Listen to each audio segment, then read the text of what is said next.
when we look at vision, when we look at the philosophy of life that our founding fathers had, the dream that they had for what they did not have, but they wanted to have in this nation, the things that they had suffered in other places before people began to come here and began to carve out a nation for themselves.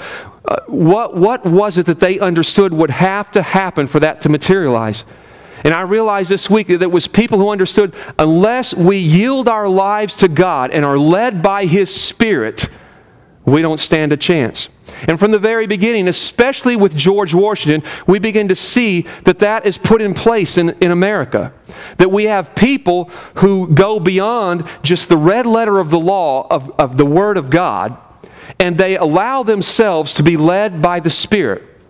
The Word of God, the Bible, being the absolutes that they would use to define almost every avenue that they were trying to take us down as a nation, and yet understanding that this nation could not just be defined by the red letter of the law, because that's part of the reason they left where they were at.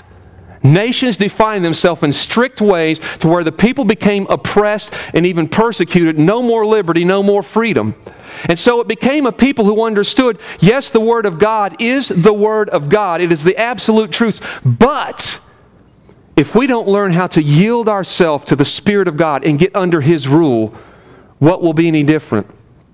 And so we had founding fathers who learned how to yield to the Spirit of God and be led by the Spirit of God. Sometimes they knew they were being led by the Spirit of God. Sometimes they didn't even realize they were being led by the Spirit of God. It was just something in their heart, and they were inspired to head in that direction.